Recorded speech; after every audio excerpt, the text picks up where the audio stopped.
আচ্ছা বেতে বেতে বেতে okay hello hello hello hello 1 2 3 4 hello hello hello okay এটা থেকে যাব ও না তারপরে একটু টেনটা ওপেন করো তবে দেখি ক্লিয়ার আসবে কি বুঝতেছেন সব তো ব্ল্যাক না টেনটা তো সাদা হোয়াইট নাকি হ্যাঁ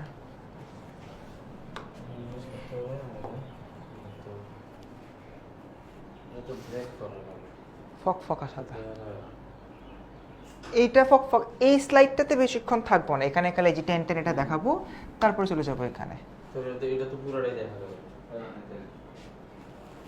এই স্লাইডটাতে আমি হয়তো এখানে এসে বারবার বলবো এই যে এখানে টেন বাবা বাট এই ব্যাকগ্রাউন্ডে কি ব্ল্যাক করা যায়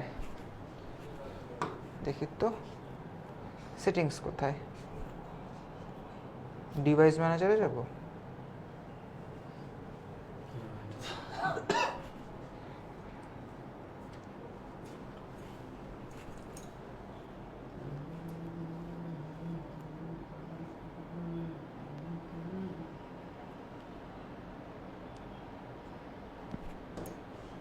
কেমন জানি ব্ল্যাক করার অপশন না আমি এই দাঁড়ান এক সেকেন্ড এখানে ওই দিকে দেখান তো এখান থেকে দেখান তো সেটিংসে যে থিম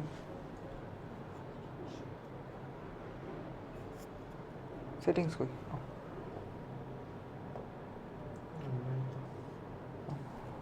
এই যে সেটিংস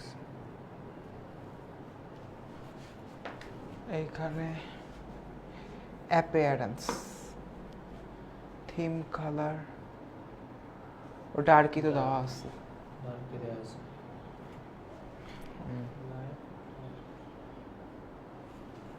ডার্কে আছে তার মানে অ্যাপের কালার চেঞ্জ করতে হবে অ্যাকচুয়ালি এটা আরেক ঝামেলা থাক আমি এখানে বেশিক্ষণ সময় লাগবে না বাকিটা হচ্ছে বাকিটা ম্যানেজ এখানে ম্যাক্সিমাম 30 সেকেন্ড থাকবো আমি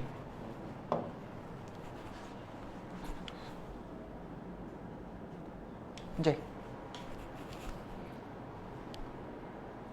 কথা বলে ভাইয়া হ্যালো 1 2 3 4 হ্যালো হ্যালো হ্যালো 1 2 3 4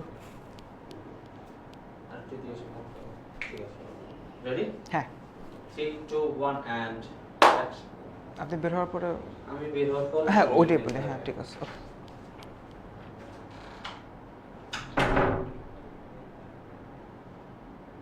বিগত 10 বছরের বোর্ড পরীক্ষার পোস্ট অ্যানালাইসিস করে একটা জিনিস আমি খুবই কমন দেখেছি সেটা হচ্ছে নবম দশম শ্রেণীতে কপোতাক্ষ নদ এই যে কবিতাটি রয়েছে এই কবিতা থেকে সবচেয়ে বেশি প্রশ্ন আসে এবং মজার ব্যাপার হচ্ছে এই কবিতাটা পূর্ণাঙ্গ সিলেবাসের ভেতরে অন্তর্ভুক্ত একইভাবে এটা শর্ট সিলেবাসের ভেতরে অন্তর্ভুক্ত তার মানে বুঝতেই পারছো তোমরা যারা আজকে এই ভিডিওটা দেখবা তারা বোর্ড পরীক্ষা স্কুলের যে কোনো পরীক্ষায় অ্যাটলিস্ট 12 মার্ক কমন পাবা কিভাবে 12 মার্ক কমন পাবা ন্যূনতম একটা সিকিউ ফ্রম কপোতাক্ষ নদ আর ন্যূনতম 2টা এমসিকিউ ফ্রম কপোতাক্ষ নদ তার মানে বুঝতেই পারছো আজকে তোমরা 12 মার্কের শিওর শট একটা ক্লাস করছো যে ক্লাসে আমি তোমাদের ফারসিম ভাইয়া সবাইকে জানাচ্ছি আমন্ত্রণ তো স্টুডেন্ট তাহলে চলো দেরি না করে শুরু করে দিই আজকের ক্লাসে আমরা কি নিয়ে আলাপ আলোচনা করবো আমরা আলাপ আলোচনা করবো একটি কবিতা যে কবিতাটার নাম হচ্ছে কপোতাক্ষ নদ তোমরা যারা এই মুহূর্তে আমার এই ভিডিওটা দেখছো তারা জলদি জলদি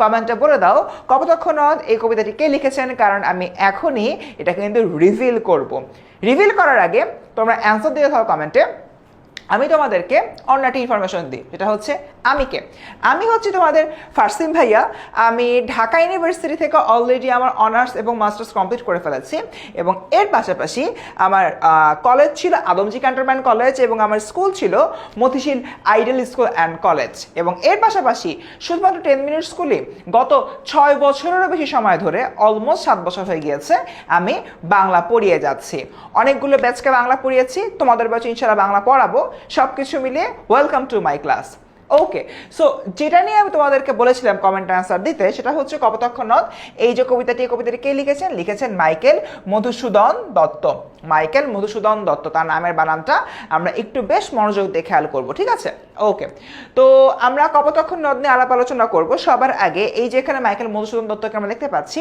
তাকে নিয়ে একটু জানি আমরা দেখতে পাচ্ছি মধুসূদন দত্ত 1824 খ্রিস্টাব্দের 2রা জানুয়ারি যশোর জেলার সাগরদাড়ি গ্রামে জন্মগ্রহণ করেন বাচ্চারা তোমাদেরকে আজকের এই ক্লাসের শুরুতেই একটা নিনজা টেকনিক জানাই দিই সেটা হচ্ছে তোমার পাঠ্য বইতে অনেক অনেক কবি রয়েছেন, সকল কবির জন্ম তারিখ, মৃত্যু তারিখ, তারপর গুরুত্বপূর্ণ সাহিত্য, অনেক কিছু মনে রাখতে হয়।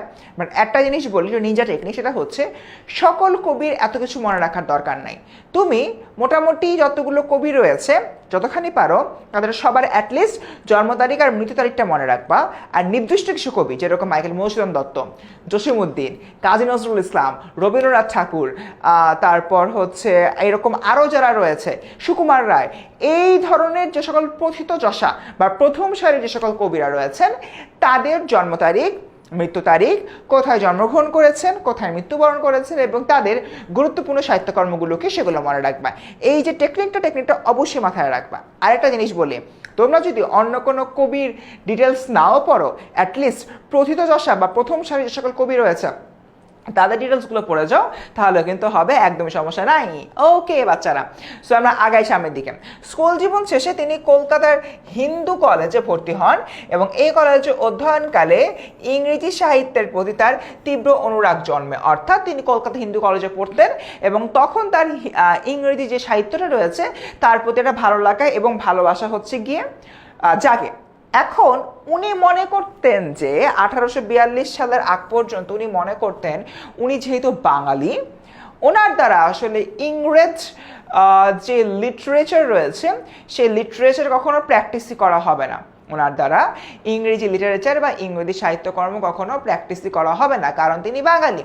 তো উনি যেটা ভাবলেন, আমি তাহলে কাজ করি, আমি আমার ধর্মান্তরিত হই, আমি খ্রিস্ট ধর্মে চলে যাই, তার উপরে আমি হিন্দু, সো আমি অ্যাকচুয়ালি ইংরেজি সাহিত্য রচনা করতে পারবো না, আমার এই জন্য ধর্মান্তরিত হতে হবে।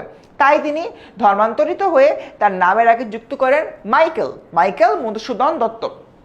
এবং পাশ্চাত্য বা ইউরোপিয়ান যে সকল দেশ রয়েছে, সে সকল দেশে মানুষ যেভাবে জীবনযাপন করে তার প্রতি প্রবল ইচ্ছা থেকে দেখা যাচ্ছে যে ইংরেজি ভাষা সাহিত্য সাধনায় তার তীব্র আবেগ আরও বেড়ে যায় এবং দেখা যায় তিনি পরবর্তীকালে বাংলাদেশ বা ভারতবর্ষ ছেড়ে পশ্চিমা বিশ্বে চলে যান এবং পশ্চিমা বিশ্বে যেয়ে থাকা শুরু করেন। কিন্তু দেখা যাচ্ছে যে পরবর্তীকালে জীবনে তিনি অনেক রকমের কষ্ট ভোগ করেছেন। দেখো, আমরা নিজেদের দেশে যেভাবে আরাম আয়েসে থাকি, রাজার হালে থাকি, আমি যখন অন্য একটা কান্ট্রিতে যাব, সে কান্ট্রিতে গেলে কিন্তু আমার তাদের মতো করে চলতে হবে, আমি আমার নিজের মতো করে থাকতে পারবো না। তখন কিন্তু আসলে এক ধরনের কষ্টের মধ্য দিয়ে যেতে হবে। ফর অ্যান এক্সাম্পল, এখন আমার সকালবেলা আমার নিজের নাস্তা নিজের বানাতে হয় না, আমার আম্মু হলো নাস্তা বানিয়ে টেবিলে রাখে, আমি সুন্দর মতো নাস্তা খেয়ে আমার কাজে চলে যাই।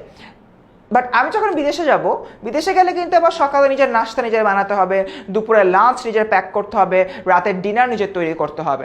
এখন দেখা যাচ্ছে যে আম্মুই আমার দুপুরের যে লাঞ্চ রয়েছে লাঞ্চ প্যাক করে আমাকে দিয়ে দিচ্ছে।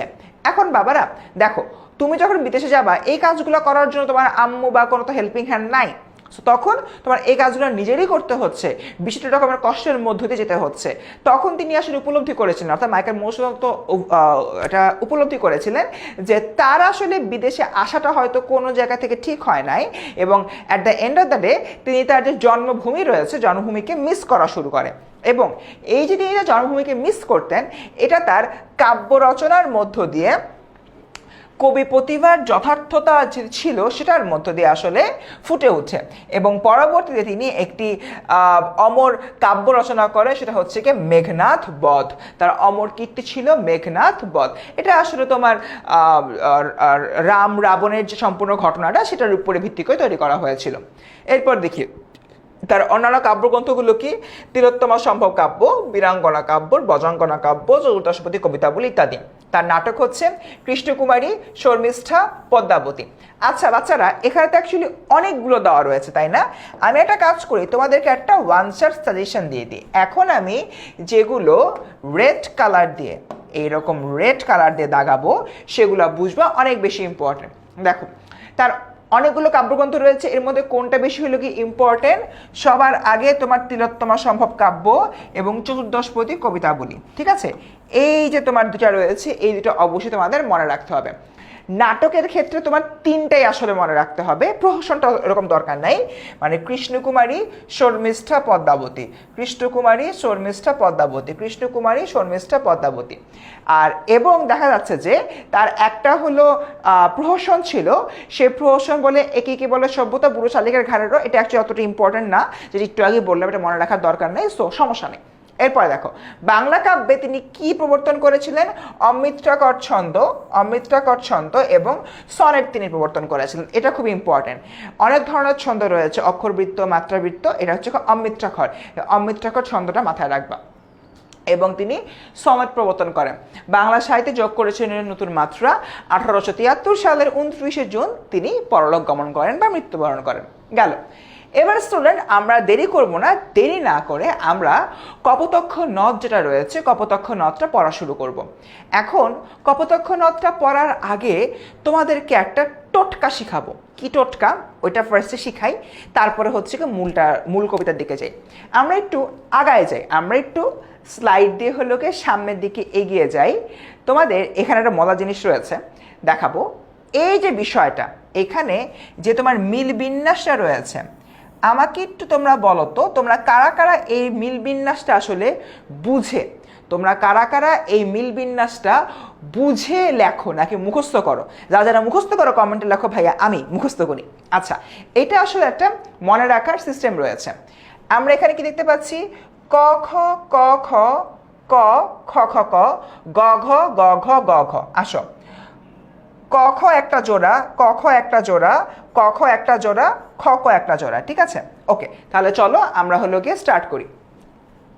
আমরা আবার যে একদম শুরুর দিকে রয়েছে শুরুর দিকে চলে যাব। ওকে, সো এখান থেকে আমরা শুরু করছি। তো জোড়াগুলা কি ছিল? ক খ ক খ ক খ খ ক। ঠিক আছে, আর আরেকটা কি ছিল আমার? গ ঘ গ ঘ গ ঘ। আচ্ছা, আমি যদি হলো কি চিন্তা করি, এবার দেখো আমার প্রত্যেকটাকে যদি আমি আলাদা আলাদা করে কাউন্ট করি, কি হচ্ছে? 1 2 3 4 5 6 7 8 9 10 11 12 13 14 14। এখন আমি তোমাদেরকে দেখাবো এই পুরো কবিতাটার মধ্যে 14টা লাইন আছে বা 14টা পংক্তি আছে। দেখো, সতত হে নদ পরতই মোর মনে, 1 বিরলে, 2 3 4 5 6 7 8 9 10 11 12 13 14। দেখছো এক্স্যাক্টলি যে 14টা লাইন রয়েছে।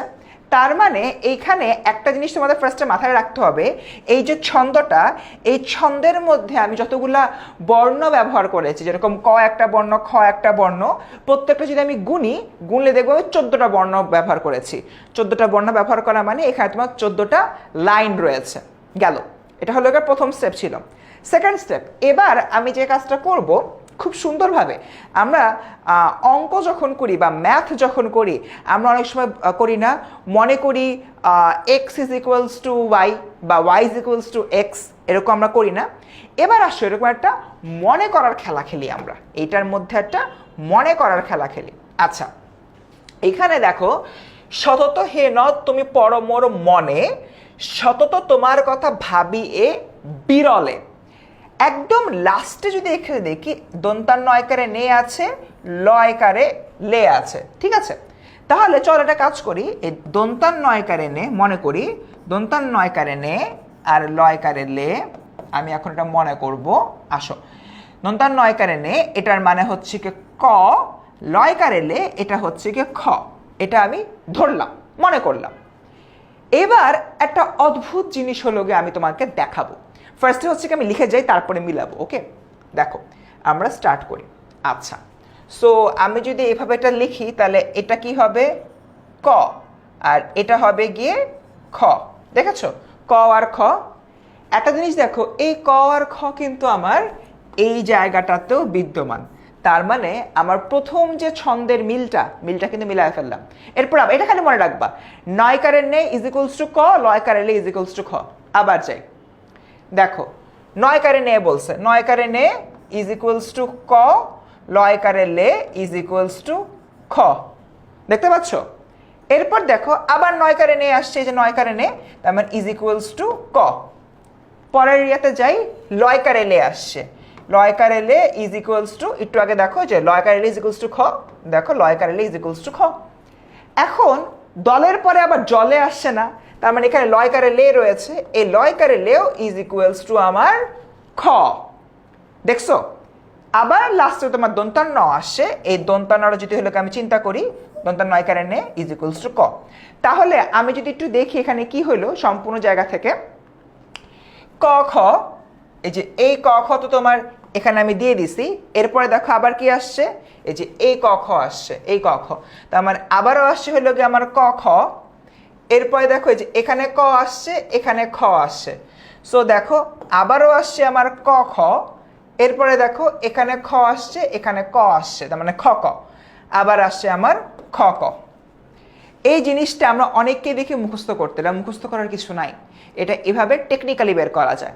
আচ্ছা, আমার তো প্রথম যে এটা লিখছিলাম, প্রথম যে লাইনটা এটা তো মিলে গেল, এবার গ ঘ গ ঘ গ ঘ মিলাইতে হবে, একই সিস্টেম একই সিস্টেম। আসো আগাই আমরা সামনের দিকে, দেখো এখানে কি বলতেছে, যতদিন যাবে সাগরের দিতে, তার মানে আমি ধরি বয়কারে বে ইজ ইকুয়ালস টু গ, তয়কারে তে ইজ ইকুয়ালস টু ঘ, বয়কারে বে ইজ ইকুয়ালস টু গ, তয়কারে তে ইজ ইকুয়ালস টু ঘ।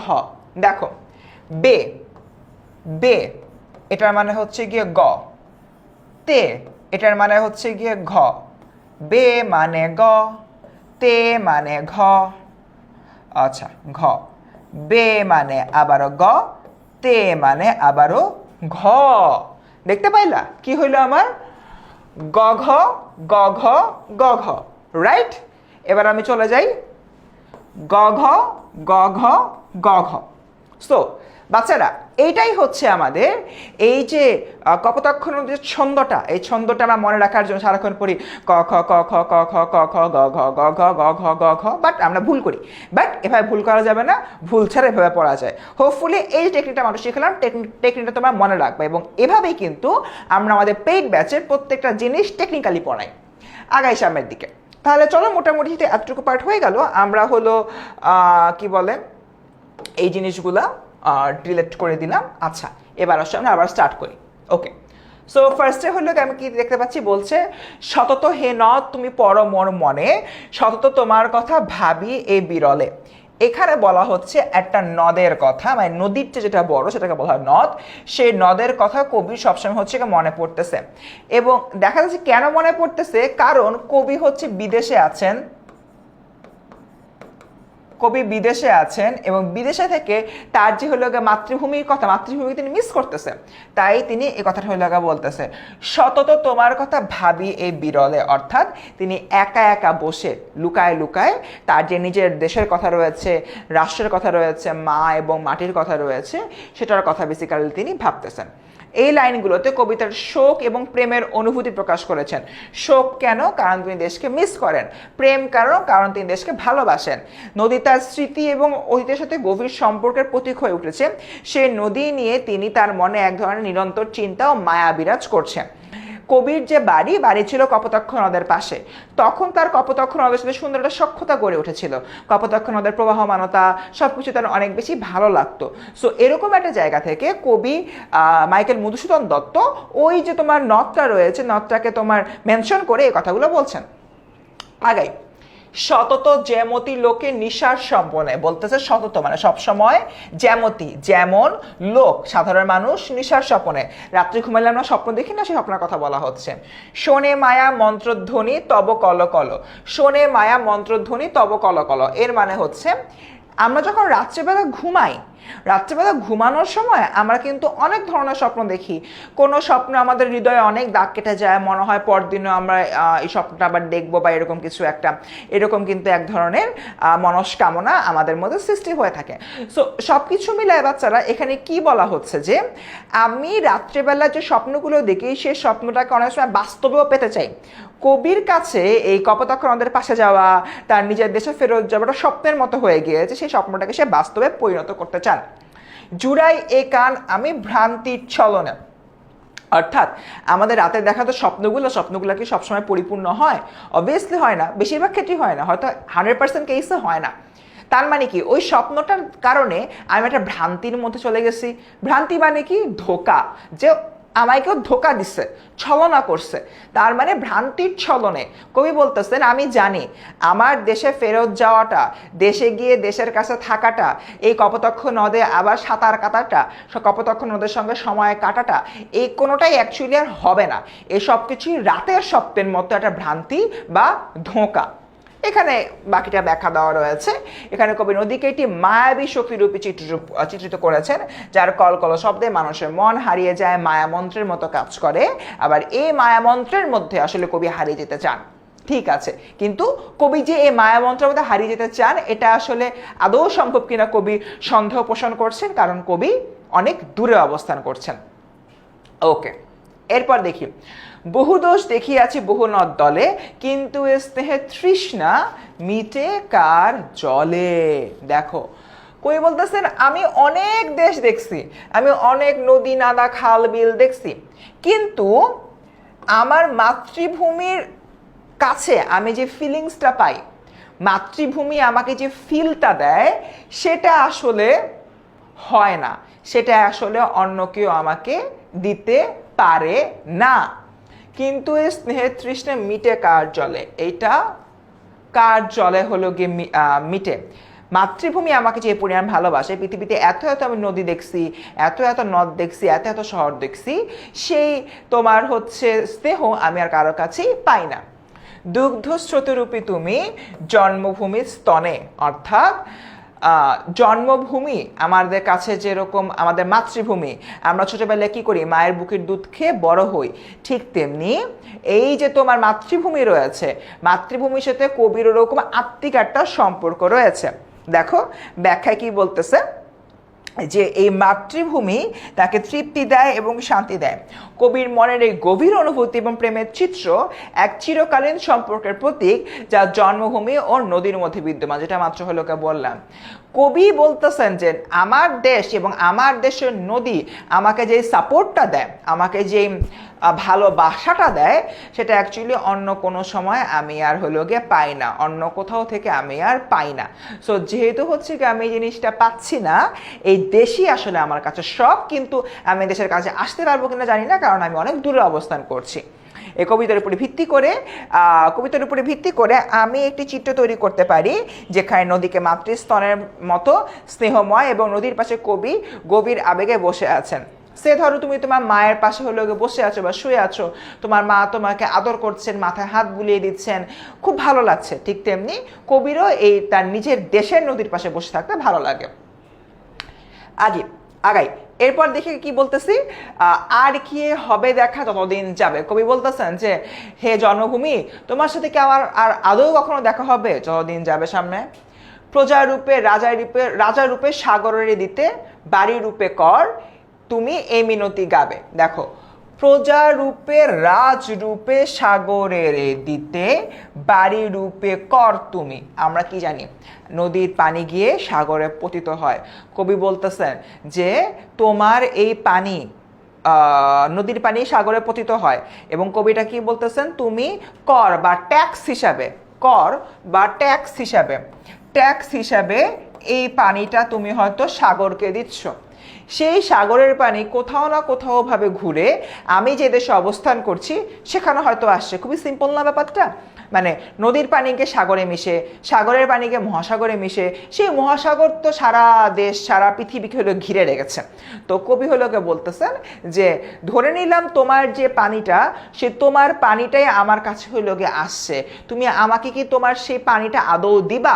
কবি রিকোয়েস্ট করছেন, বলছে না এ মিনতি গাবে, যে কবি রিকোয়েস্ট করছেন যে তুমি তোমার যে পানিটা রয়েছে, পানিটা প্রজারূপে যেহেতু হলো সাগরকে ট্যাক্স হিসাবে দিচ্ছ, সেটার একটা অংশ আমাকেও মহাসাগরের মাধ্যমে এসে দিয়ে যাও, যাতে করে আমি বিদেশে থেকেও তোমার অনুভবটা অ্যাটলিস্ট ফিল করতে পারি, তোমার উপস্থিতিটা ফিল করতে পারি। আচ্ছা, সো দেখো পরবর্তীতে, বঙ্গত জনের কানে শখে সখারিতে নাম তার এ প্রবাসে মজি প্রেম ভাবে। কবি এখানে বলতেছেন তিনি বাংলার জন্য অনেক আশাবাদী, তিনি বিশ্বাস করেন বাংলার সাফল্য এমন এক উচ্চতর পর্যায়ে পৌঁছাবে যেখান থেকে বাংলাকে সবাই চিনবে। অ্যাকচুয়ালি কবি এখানে নিজের যে গিল্ট ফিলটা ছিল, গিল্ট ফিল থেকে বাইর হয়ে আসতে যাচ্ছে। কেন কবি কি করছে? কবি করছে হচ্ছে কি বাংলার সাহিত্য, তার কাছে মনে হচ্ছে বাংলার সাহিত্য ঠিকঠাক মতো হচ্ছে না, আমি হলো গিয়ে ইংরেজি সাহিত্যে বেশি নাম রোশন করতে পারবো, বেশি নাম কামাইতে পারবো, আমি ইংরেজি সাহিত্যিক হয়ে যাই। সো এরপর সুন্দর মতো আল্লাহর নাম নিয়ে ইংরেজি সাহিত্যের দিকে চলে গেছে। কিন্তু কবি এখন যখন তার নিজের দেশকে মিস করে, নিজের দেশকে ফিল করে, তখন এই বান্দা কি করেন? এই বান্দা বলতেছেন যে আমি জানি এই যে আমার বাংলা রয়েছে, বাংলা একদিন অনন্য পর্যায়ে চলে যাবে। এরপরে দেখি এটি একটি সশক্ত আবেগপূর্ণ দৃশ্য যেখানে বাংলা শ্রেষ্ঠত্ব এবং ঐতিহ্য সারা পৃথিবী জুড়ে ছড়িয়ে পড়বে, এবং তাই তিনি বলছেন যে লইছে যে তব নাম বঙ্গের সঙ্গীতে, অর্থাৎ বাংলাদেশ সেহেতু সামনের দিকে এগিয়ে যাবে, বাংলাদেশে যে গানগুলো রয়েছে সে গানগুলো ধীরে ধীরে সামনের দিকে এগিয়ে যাবে। তো স্টুডেন্ট, পুরোটা যে কবিতাটা রয়েছে, পুরো কবিতাটা খুবই শর্টলি যদি আমি সামারাইজ করি, প্রথমত কবি যে কাজটা করেছেন, কবিতার যে মিস করছেন এই বাংলাদেশকে সেটাকে হলো বুঝিয়েছেন। দ্বিতীয়ত তিনি তার মাতৃভূমিকে তার জন্মভূমি, তার মায়ের সঙ্গে তুলনা করেছেন এবং বলেছেন মা এবং মাতৃভূমি একই, তিনি এটা বিদেশে এসে বুঝতে পেরেছেন। তৃতীয়ত তিনি হলো গিয়ে বলছেন যে তিনি যে আসলে এত দূরে চলে আসছেন, সে দূরে চলে আসাটা ঠিক হয় নাই, তার নিজের দেশের কাছে থাকলে তার ভালো লাগতো। এবং চতুর্থ তিনি বলছেন যে একদিন না একদিন অবশ্যই এই যে সমগ্র বাংলা রয়েছে, আই রিপিট, এই যে সমগ্র বাংলা রয়েছে, সমগ্র বাংলা খুবই ভালো পারফর্ম করবে এবং তারা খুব ভালো নাম কামায় উপরের দিকে উঠে যাবে। That's it. সো এই ছিল আমার পুরাটা কবিতা, পুরাটা কবিতার ব্যাখ্যা। সবাই যদি বুঝতে পেরে থাকো কমেন্টে লেখো ডান, বুঝেছি। আগাই। সো স্টুডেন্ট, আমরা মোটামুটি অনেকাংশই পড়ে ফেলেছি, বাট তোমাদেরকে একটা মজার জিনিস বলে, আমাদের ক্লাস 9-10-এ যে এতক্ষণ যে আমি কবিতাটা পড়ালাম, এই কবিতাটা সহ অন্যান্য যতগুলো টপিক রয়েছে সবগুলো টপিক নিয়ে আমাদের রয়েছে একটা স্পেশাল বই যার নাম মাস্টার বুক। এই মাস্টার বুকের কভারগুলো দেখতে পাচ্ছ, এই দুটা কালার দেখতে পাচ্ছ, নবম দশম শ্রেণীর বাংলা নীল কালার, এই দুটা বই আমি লিখেছি সম্পূর্ণ নিজের হাতে। সো তোমরা যারা এই বই দুটা পাবা বুঝতে পারবা যেটা আমার লেখা, ফারসিন ভাইয়ের লেখা। এরপর তোমাদের দুর্জয় ভাই ইংরেজি লিখছে, তারপর তোমাদের জেনারেল ম্যাথ আছে, আইসিটি আছে, পদার্থবিজ্ঞান আছে, রসায়ন রয়েছে, চতুর গণিত রয়েছে, জীববিজ্ঞান রয়েছে। এবং আমাদের এই সবগুলো মাস্টার বুকে একটা পার্টিকুলার স্ট্রাকচার ফলো করে পড়ানো হয়েছে। সেই স্ট্রাকচারটা কি? সেটা হচ্ছে গিয়ে ম্যাপ, মাস্টার, অ্যাপ্লাই, প্রুফ। তোমাদের আয়মান সাদিক ভাই কিন্তু বেশ কয়েকবার এই জিনিসগুলো নিয়ে তোমার সাথে কথাবার্তা বলেছেন। ম্যাপ পদ্ধতিতে আমরা পড়াই, এটা কি? Master, apply, proof. এখন তুই বলতে পার ভাইয়া এটা কি বুঝলাম না তো, আপনি কপোতাক্ষ নদ থেকে দিয়ে কিভাবে আসতেন কিছু বুঝলাম না, আসো বুঝাই। সে ধরো কপোতাক্ষ নদটা যেই বইটার মধ্যে রয়েছে ওই বইটা মাস্টার, অ্যাপ্লাই, প্রুফ আকারে তোমার হলো দেওয়া আছে। সো মাস্টারের মধ্যে আমরা কি করছি? আমরা হলো মৌলিক আলোচনা করছি। আমি এতক্ষণ ধরে কপোতাক্ষ নদের যে ব্যাখ্যাগুলো ভার্বালি দিলাম, এই ক্লাসটা তুমি হয়তো ইউটিউবে দেখছো, কয়েকদিন পরে তোমার এই ক্লাসটা লাগবে, তুমি খুঁজে পাচ্ছ না, তোমার পরীক্ষা একটু পরে শুরু হবে, তুমি ভাবছিলা যে ফারসিন ভাই একটা টেকনিক শিখিয়েছিলেন বা ফারসিন ভাই বলেছিলেন যে কিভাবে এই শত হয়ে নেওয়া হাবিজাবি কাজগুলো করেছে, আমার একটু ভিডিওটা দেখা দরকার। পাচ্ছ না, পাইলাই না, পরীক্ষা হলে চলে গেল। ঠিক ওই মোমেন্টে তোমার কাছে যদি মাস্টার বুকটা থাকে, মাস্টার বুকের তোমার যে মাস্টার পার্টটা রয়েছে যেখানে মৌলিক আলোচনা রয়েছে, এখানে তুমি যদি ঢোকো দেখবা আমি যে কথাগুলো ভার্বালি বলে তোমাদেরকে বুঝাইলাম এক্স্যাক্টলি সেই কথাগুলা এখানে তোমার লিখিত অবস্থায় রয়েছে।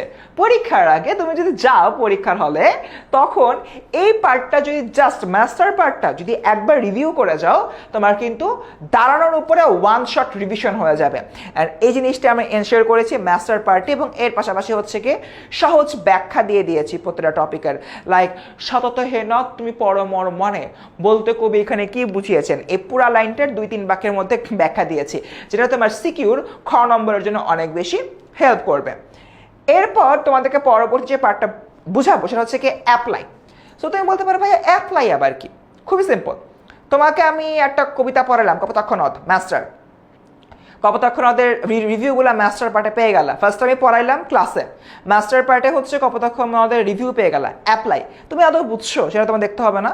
সো অ্যাপ্লাইয়ের জন্য অ্যাপ্লাইয়ের পার্টে বিগত বছরের বোর্ডে আসা এমসিকিউজ এবং প্র্যাকটিস এমসিকিউজ দিয়ে দিয়েছি। অ্যান্ড তুমি তো অ্যাপ্লাই করে ফেললা, এরপর হচ্ছে প্রুফ, নিজেকে প্রমাণ করতে হবে। কীভাবে প্রমাণ করবা? তোমার বইয়ের যে সৃজনশীলগুলো রয়েছে সেটা সমাধানগুলো দেওয়া রয়েছে, অতিরিক্ত সৃজনশীলের সমাধান রয়েছে, শর্ট কোশ্চেনের সমাধান দেওয়া আছে। So this is it. এই একটা প্রক্রিয়ায় তুমি যদি আমার একটা ক্লাস করো, সাপোজ কপোতাক্ষ নদে আছে ক্লাসটা করলা, এখন তোমার হাতে যদি একটা মাস্টার বুক থাকে যেখানে মাস্টার অ্যাপ্লাই প্রুফ এই 3টা ক্রাইটেরিয়াতে বইটা রচনা করা হয়েছে, তখন কিন্তু তোমার এই পার্টিকুলার টপিকের উপরে একদম টপ টু বটম প্রিপারেশন হয়ে যাবে।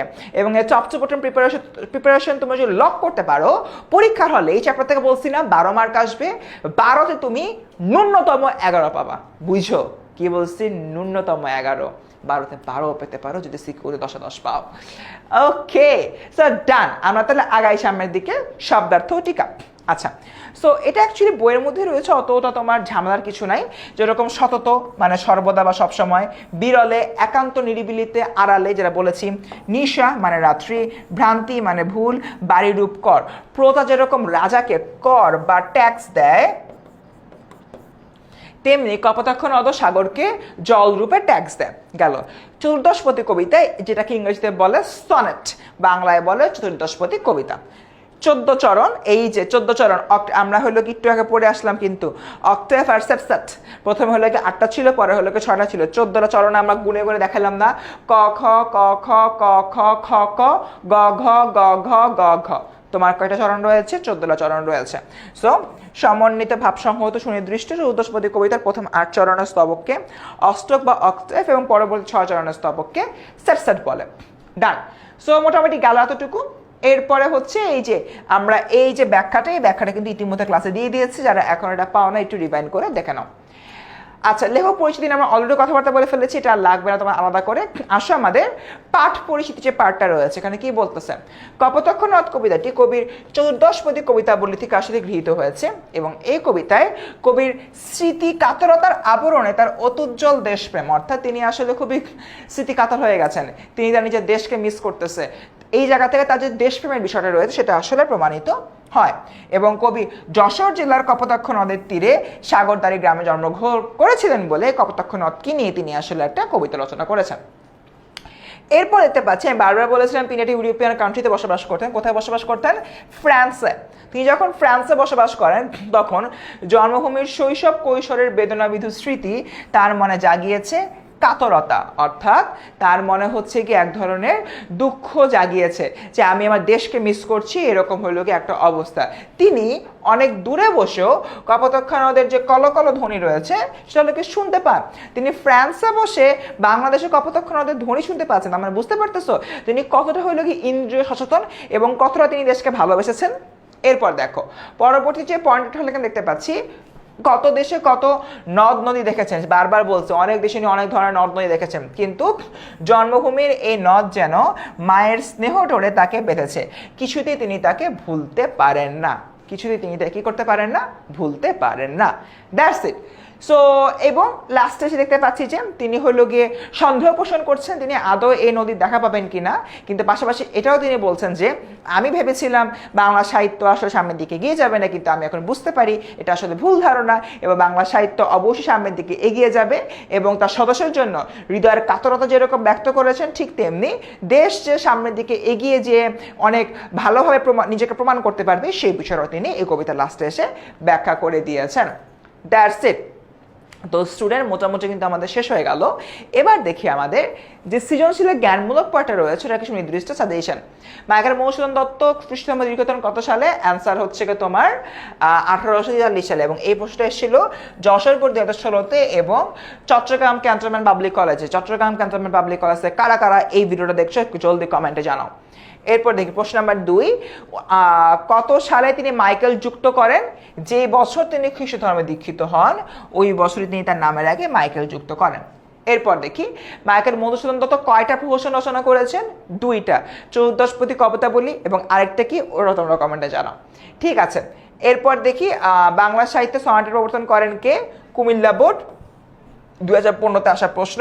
সনেটের প্রবর্তন করেন Michael Madhusudan Dutta. 7 number, Michael Madhusudan Dutta 1873 সালে পরলোক গমন করেন। বহুদেশীয় কবি কি দেখেছেন? বহুদেশীয় কবি বহু নদ নদী দেখেছেন। আমরা অনেক সময় করি কি জানো, শুধু নদ নদী লিখে দিই, হবে না, বহু পার্টটা অ্যাড করতে হবে।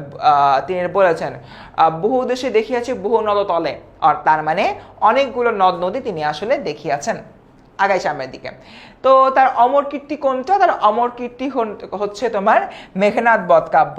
মাইকেল মধুসূদন দত্ত রচিত পত্রকাব্যের নাম কি? এটা হচ্ছে তোমার বীরাঙ্গনা কাব্য। এটা মনে রাখবা, বীরাঙ্গনা কাব্য হচ্ছে এটা পত্রকাব্য, অর্থাৎ কবিতার মাধ্যমে, পত্রের মাধ্যমে কবিতা লেখা হয়েছে এরকম। সো এরপর দেখি তোমার বিরলে শব্দের মানে কি? নিরিবিলিতে। দেখো শব্দ অর্থ থেকে কিন্তু বোর্ডেই প্রশ্ন আসে, এটা মাথায় রাখতে হবে। কিন্তু এই 33টা মিটে কার জলে, এর পরের পংক্তি কি? দুগ্ধ স্রোতরূপী তুমি জন্মভূমি স্তনে। ইউজুয়ালি এইটাই প্রশ্ন তেমন একটা আসে না, বাট মাঝে মধ্যে চলে আসলেও আসতে পারে, তাই একটু পড়ে যাওয়াটা বেটার। আসো এবারে আমরা অনুধাবনমূলক প্রশ্ন সাজেশন দিব। দেখো, প্রজারূপে রাজরূপে সাগরের দিতে বাড়ি রূপ কর তুমি। ব্যাখ্যাটা দেওয়া রয়েছে, ব্যাখ্যাটা ভার্বালি বলে দিচ্ছি। আমরা কি করি? আমরা কিন্তু বাংলাদেশের মানুষরা ট্যাক্স দিই, কর দিই। এখন বলতে পারো কাকে দিই? বাংলাদেশ সরকারকে দিই। গণপ্রজাতন্ত্রী বাংলাদেশ সরকারকে আমরা ট্যাক্স দিই।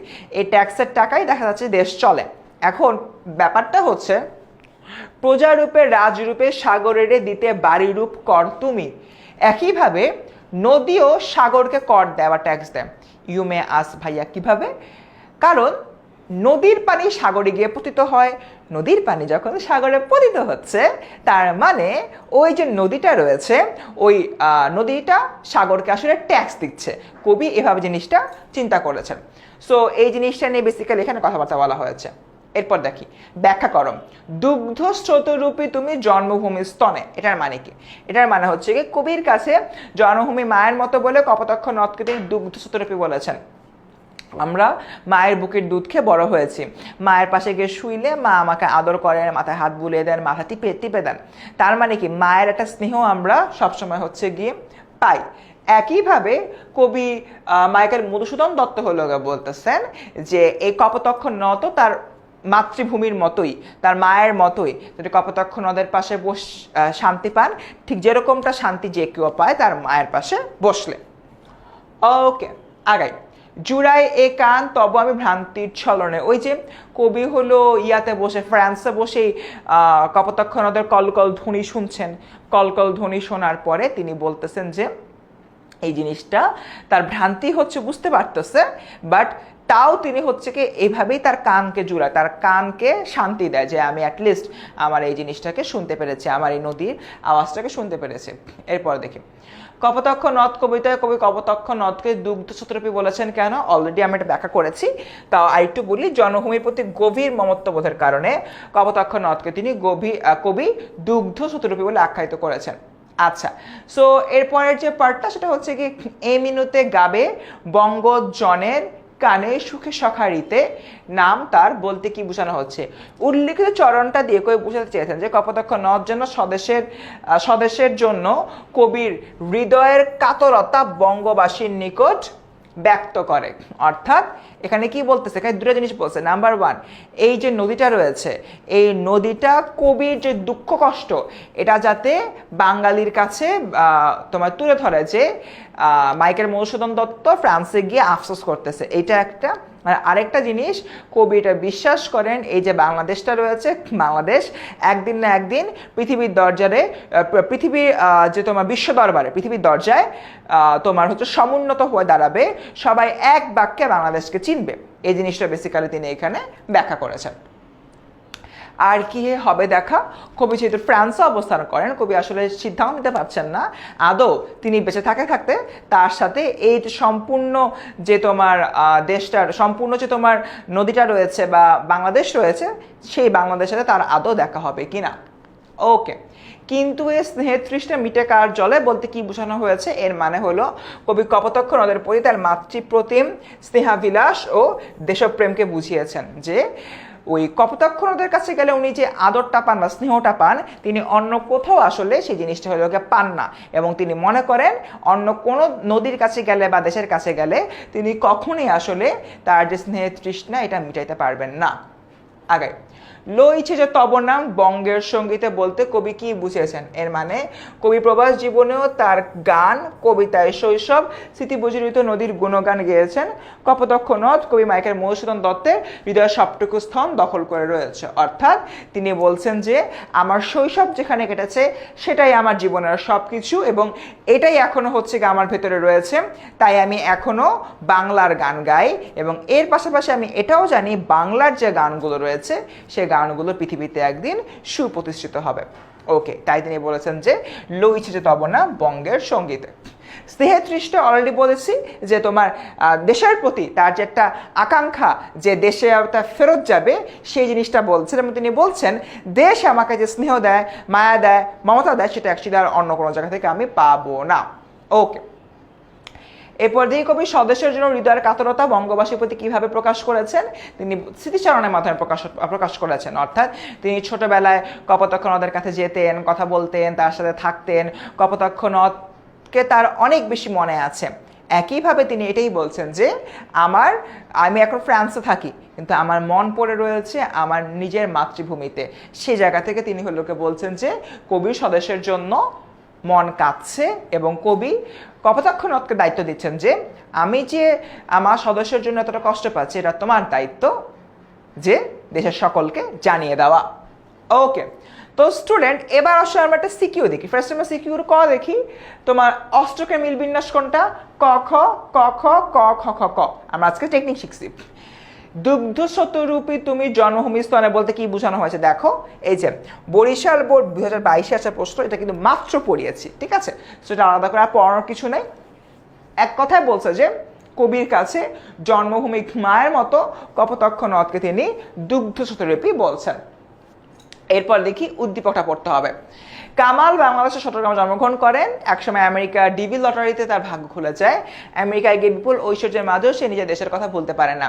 নিজ গ্রামে সে ছায়া ঢাকা পাখি ঢাকা নির্মল প্রকৃতি তার মনকে আলোড়িত করে সবসময়। সারাদিন কর্মব্যস্ত থাকলেও প্রতি রাতে কল্পনায় সে যেন ফিরে আসে তার নিজ গ্রামে, ফিরে পায় তার দুরন্ত শৈশব। অর্থাৎ সেও কল্পনায় নিজ গ্রামে ফিরে আসে। তার মানে কোন জায়গা থেকে তোমার সাদৃশ্য রয়েছে বা প্রতিফলন করেছে? তোমার হচ্ছে গিয়ে স্মৃতি কাতরতা এবং জন্মভূমির প্রতি যে ভালোবাসার দিকটি রয়েছে এই জায়গা থেকে বেসিক্যালি তোমার জিনিসটা ফুটে উঠেছে। ডান। এরপর দেখি ঘ নম্বর। উদ্দীপকের প্রতিফলিত অনুভূতির অন্তরালে যে ভাবটি প্রকাশ পেয়েছে অবভিয়াসলি দেশপ্রেম। কারণ সে স্মৃতিকাতর হচ্ছে। কার জন্য স্মৃতিকাতর হচ্ছে? নিজের দেশের জন্য, দেশ মাতৃকার জন্য। তাই সব কিছু মিলিয়ে এটার অ্যান্সার হবে উদ্দীপকের প্রতিফলিত জন্মভূমির প্রতি ভালোবাসার অন্তরালে দেশপ্রেমের যে বিষয়টা সেই দেশপ্রেমের বিষয়টা ফুটে উঠেছে। এখানেও রয়েছে দেশপ্রেম, কারণ তিনি আমেরিকায় গিয়ে দেশকে মনে করেন।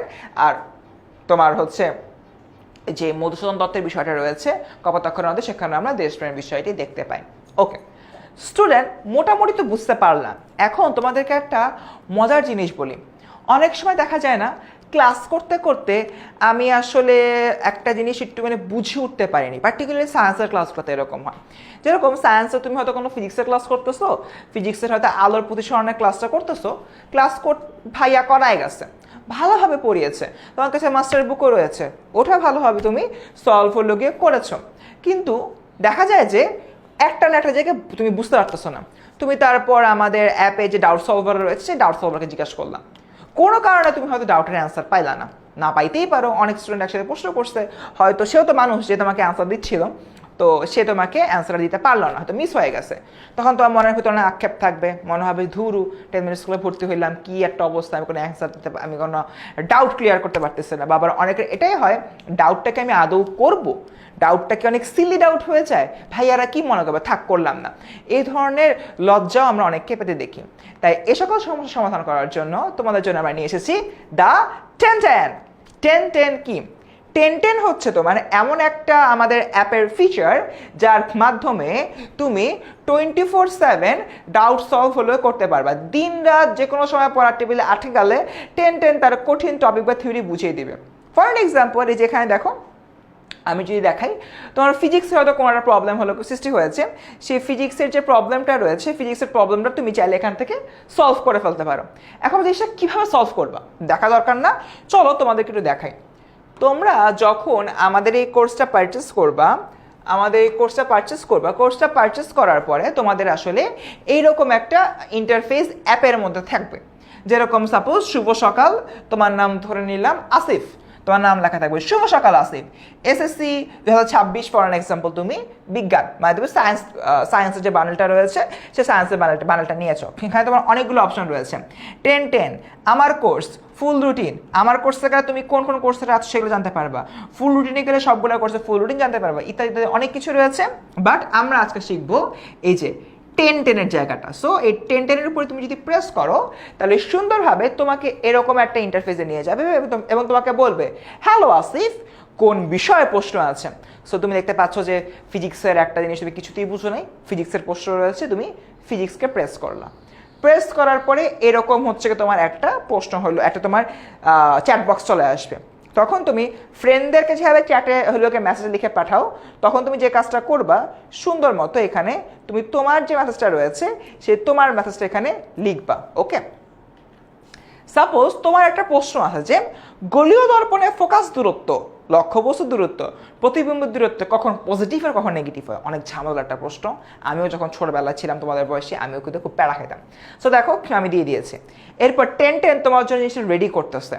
সো ও বলতেছে চলো গোলীয় দর্পণে এই সকল ঝামেলা আমরা সলভ করি। ফোকাস দূরত্ব এফ, অবতল দর্পণ হচ্ছে তোমার এফ, ধনাত্মক প্লাস এফ, অনেক কিছু এখানে বোঝাচ্ছে। লক্ষ্যবস্তু দূরত্ব ইউ, তারপর হচ্ছে কখন ধনাত্মক হয়, প্রতিবিম্ব দূরত্ব হচ্ছে ভি, কখন কি হয় সব কিছু এখানে বলতেছে যে অবতল দর্পণে প্রতিবিম্ব রিয়েল হলে দর্পণের সামনের দিক হয় ইত্যাদি ইত্যাদি, দর্পণ নিয়ে যত কথাবার্তা রয়েছে। এখন এইখানে তোমার অনেক কিছু হয়ে গেল, তুমি কনসেপ্টটা বুঝে গেলা। এবার তুমি বুঝতে পারতেছো না এখান থেকে এমসিকিউ কেমন আসতে পারে, তখন তুমি সুন্দর মতো টাইপ করবা। বাংলায় বা ইংরেজি টাইপ করার দরকার নেই, বাংলাদেশে টাইপ করবে, যেমন ফ্রেন্ডের সাথে করো। এটা হচ্ছে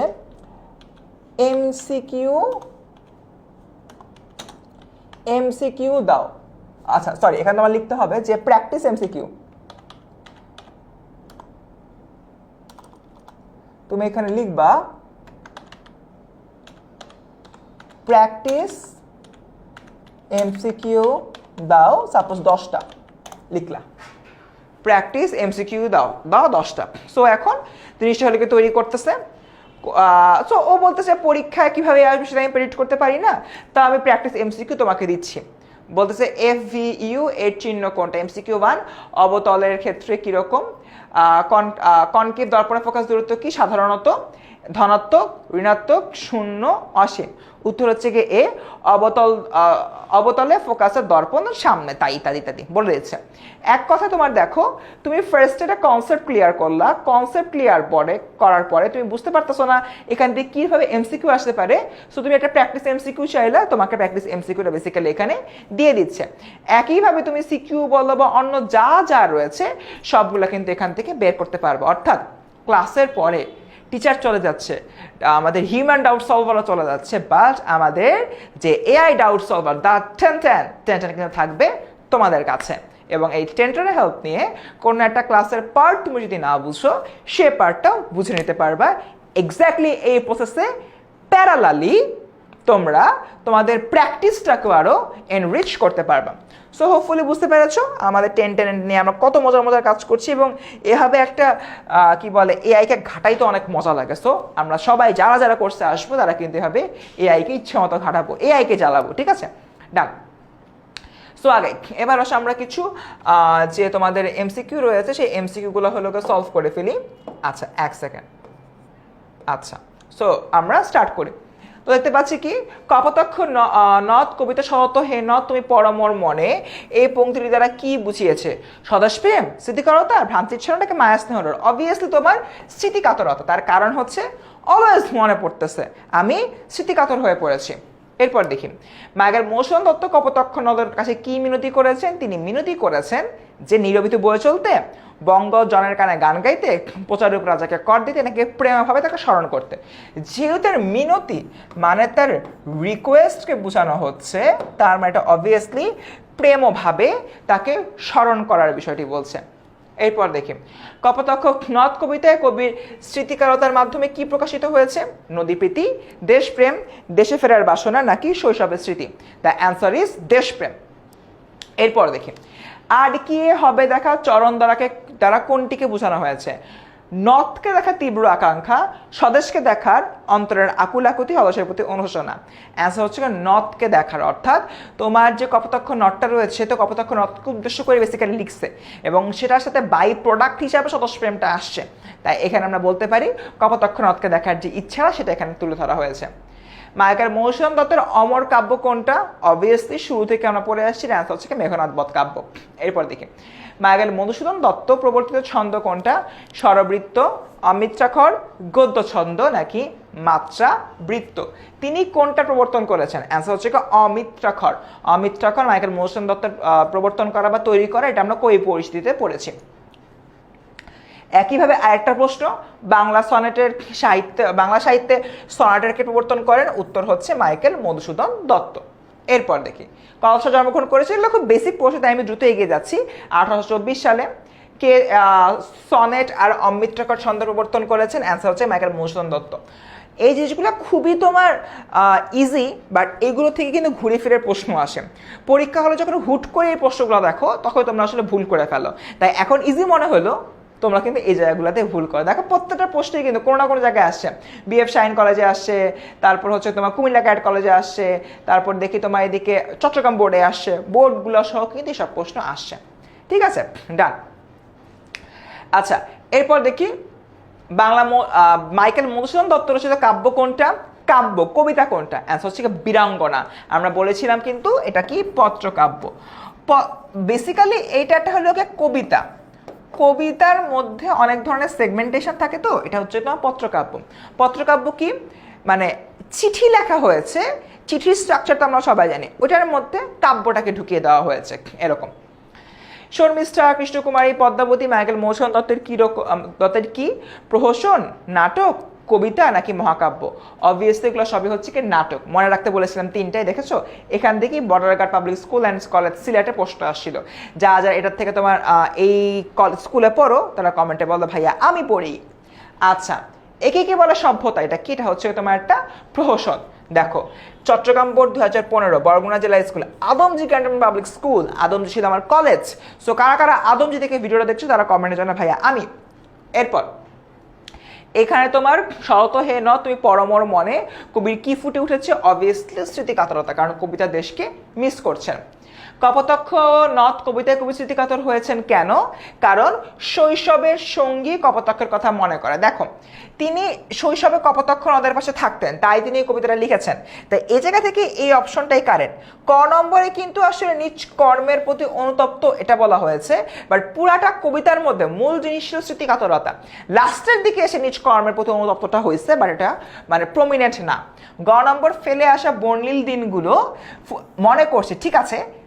এই স্মৃতিকাতরতার ক্ষেত্রে এই পুরাটা কবিতা সেতু কপোতাক্ষ নদকে ঘিরে, তাই গ হইতে পারতো, বাট যেহেতু এখানে কপোতাক্ষ নদের কথা স্পেসিফাই করে বলা নাই, তাই এটার অ্যান্সার খ হবে। একইভাবে ঘ নম্বর দেশের প্রিয়জনদের স্মৃতি মনে করে, উত্তর বেসিক্যালি একই, যে কপোতাক্ষ নদ কবিতায় আসলে দেশের প্রিয়জনদের যে স্মৃতি সেটা উভয় বলা হয় না, বলা হয়েছে কপোতাক্ষ নদের কথা আর দেশের কথা। এরপর এমসিকিউ হলো, কিন্তু স্নেহ তৃষ্ণা মিটে কার জলে, দুগ্ধ সত্য রূপী তুমি জন্মভূমি স্তনে। পঙ্ক্তিদ্বয় কি ফুটে উঠেছে? তোমার দেশপ্রেম, স্মৃতিকাতরতা, হৃদয়ের কাতরতা, নিচের কোনটা? স্নেহ তৃষ্ণা মিটে কার জলে, অবভিয়াসলি তোমার দেশপ্রেমও আসছে এখানে, তারপর দুগ্ধ সত্য রূপী তুমি জন্মভূমি স্তনে, স্মৃতিকাতরতাও আসছে, হৃদয়ের কাতরতাও আসছে, কারণ তিনি বলছে যে আমি যে আমার দেশকে মনে করতেছি, এটা অবভিয়াসলি কপোতাক্ষ নদ, তুমি দেশকে জানাবা, দেশের মানুষ জানাবা। এই যে মামিন সিং বলতে যে বিষয় আসছে, তিনটাই আনসার। কপোতাক্ষ নদ কবিতার কবির সীমাহীন দেশপ্রেম ফুটে উঠেছে নিচের কোন পংক্তিতে? শরত হে নদ তুমি পরমর মনে, দুগ্ধ সত্যরূপী তুমি জনভূমি স্তনে, লইছে যে তব নাম বঙ্গের সঙ্গীতে। শহীদ বীর উত্তম লেফটেন্যান্ট আনোয়ার গার্লস কলেজ, ঢাকাতে এই প্রশ্নটা আসা, এবং এটার অ্যান্সার হচ্ছে কি 2, দুগ্ধ সত্যরূপী তুমি জনভূমি স্তনে। কপোতাক্ষ নদ কবিতা কবির সীমাহীন দেশপ্রেম, কারণ এখানে তিনি মা ও মাতৃভূমিকে একীভূত করেছেন, মা ও মাতৃভূমিকে তিনি একীভূত করেছেন। চৌদ্দশপদী কবিতার অষ্টকের অন্তমিল হচ্ছে, আমরা একটু আগে দেখিয়েছি তোমার দেখো 1 ও 3 ক খ খ গ ক খ খ গ ক খ খ ক ক খ খ ক আমাদের বইয়ের মধ্যে কিন্তু এই উত্তরটা দেওয়া রয়েছে। আমাদের যে পাঠ্য বইটা রয়েছে, পাঠ্য বইয়ের যে পাঠ পরিস্থিতির মধ্যে উত্তরটা দেওয়া রয়েছে, এটা আমাদের মাথায় রাখতে হবে। কপোতাক্ষ নদ কবিতার প্রকাশ পেয়েছে কোনটা? এটার অ্যান্সার হচ্ছে তোমার 1 ও 3। অবভিয়াসলি দেশের প্রতি কবির প্রবল অনুরাগটা প্রকাশ পেয়েছে এবং দেশের মানুষের প্রতি কবির অপরিসীম যে দরদ, সে দরদটা প্রকাশ পেয়েছে। মাতৃভাষাটা অ্যাকচুয়ালি কোনোভাবে এখানে উঠে আসে নাই পুরাটা কবিতার মধ্যে। লাস্ট প্রশ্ন, অবভিয়াসলি বুঝতেই পারতেছো অপশন দেখে, সেই দিন পরে জ্যৈষ্ঠের ঝড়ে রাত্রে নাহিক ঘুম, অতি ভোরে উঠি তাড়াতাড়ি ছুটি আম কুড়াবার ধুম। কবিতা অংশটি তোমার পঠিত কোন কবিতার ভাবকে ধারণ করে? সেদিন এই মাঠ, কপোতাক্ষ নদ, পল্লী জননী নাকি আমার পরিচয়? অবভিয়াসলি এই উপরের এই উদ্দীপকটাতে স্মৃতিকাতরতাকে বোঝানো হচ্ছে, নিজের দেশের প্রতি ভালোবাসাকে বোঝানো হচ্ছে, যেটা আমাদের কপোতাক্ষ নদে আমরা দেখেছি মাইকেল মধুসূদন দত্ত বারংবার বুঝিয়েছেন। এবং এই প্রশ্নটা এসে ঢাকা বোর্ড এবং দিনাজপুর বোর্ড 2023 আর 2020 সালে রিপিট হয়েছে। সো ভালো করে পড়ে যেতে হবে এই প্রশ্নটা। তো স্টুডেন্ট, মোটামুটি হচ্ছে কি এতটুকুই আমাদের আজকের যে ক্লাসটা, আমরা এখানে শেষ করছি। আমাকে একটু কমেন্টে জানাও তোমরা একইভাবে অন্যান্য কবিতার জন্য এই ধরনের ভিডিও চাও কিনা। অবভিয়াসলি জানাবে, একদম ডেসক্রিপটিভ ভিডিও। তাছাড়া তোমরা যারা আমাদের পেইড ব্যাচে ভর্তি হয়ে যাবে, তারা কিন্তু অবভিয়াসলি এই পুরোটা যে ক্লাস রয়েছে, ক্লাসটা লাইভও পাবা এবং অন্যান্য যে সকল টপিক রয়েছে সেই টপিকগুলোর উপরও লাইভ ক্লাস পাবা। তো স্টুডেন্ট, দেখা হবে আমাদের পরবর্তী কোনো লাইভ ক্লাসে। সেই পর্যন্ত সবাই ভালো থেকো। আসসালামু আলাইকুম। আর হ্যাঁ, যাওয়ার আগে কমেন্টে জানিয়ে দাও আজকের এই ক্লাসটা কেমন লেগেছে। দেখা হচ্ছে পরবর্তী কোনো পেইড ব্যাচের লাইভ ক্লাসে। সেই পর্যন্ত সবাই ভালো থেকো। আসসালামু আলাইকুম।